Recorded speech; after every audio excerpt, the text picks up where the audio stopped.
हमारे प्रधानमंत्री एक फोटो आई लेटे हुए हैं,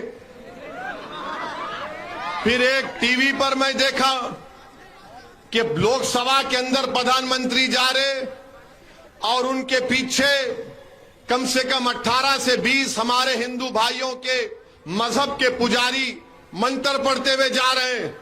प्रधानमंत्री, मुझे देखकर बड़ा ताज्जुब हुआ कि आपके दिल में ये जगह क्यों नहीं पैदा हुई कि जब हिंदू पुजारियों को लेकर मैं जा रहा हूं लोकसभा के अंदर, तो उसमें ईसाई पादरी भी होना चाहिए था, उसमें सिखों के मजहबी रहनुमा को भी होना चाहिए था, उसमें मुसलमानों के कोई एक मौलाना को भी होना चाहिए था। अरे यही तो भारत की खूबसूरती है।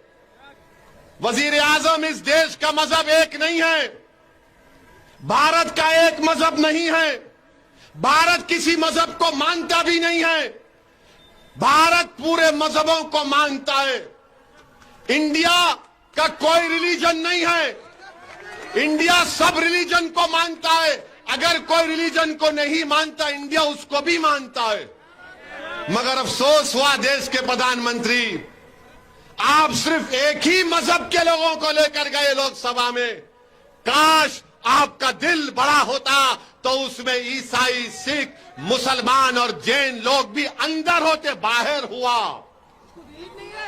मगर लोग बोलते हैं, अब बोलेंगे नहीं बाहर नहीं हुआ, उस सूर्य रहमान का सूरा नहीं पढ़े। अरे भाई, अंदर भी पढ़ना था, अंदर भी पढ़ना था। यासीन वल कुरानिल हकीम, यह भी पढ़ना था अंदर। मगर प्रधानमंत्री सिर्फ अपने साथ इन्हीं लोगों को लेकर गए। वो लोकसभा का नया इफ्तिदा नहीं दिख रहा था, ऐसा दिख रहा था कि कोई दिल्ली के सुल्तान की ताजपोशी हो रही है। अफसोस हुआ, पार्लियामेंट की जरूरत है, पार्लियामेंट बनना चाहिए। मगर ये क्या हुआ है? क्या ये भारत का सेकुलरिज्म है? क्या ये सत्यमेव जयते है? क्या यही दिन देखने के लिए हमारे बुजुर्गों ने अंग्रेजों से लड़कर अपनी जानों की अजीम कुर्बानी दी थी? क्या इसीलिए हमारे बुजुर्गों ने काला पानी की सजा काटी थी?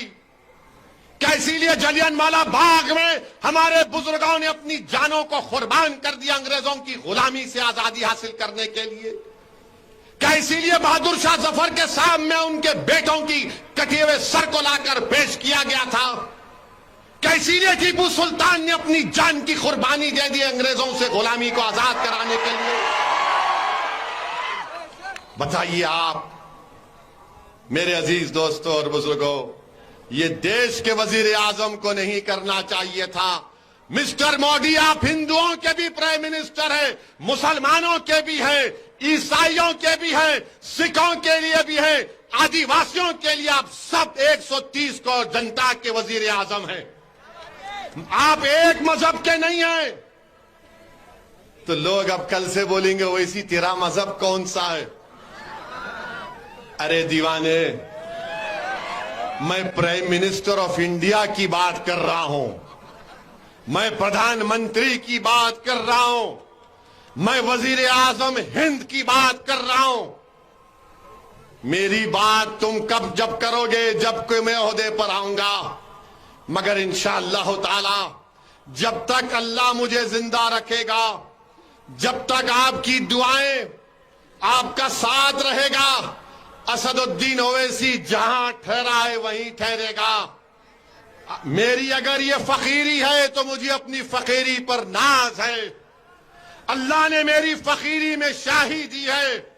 जो मुकाम अल्लाह ने मंजलिस के लोगों को दिया है, वो किसी बड़े बड़े जमात के कायदीन को अल्लाह ने नहीं दिया है।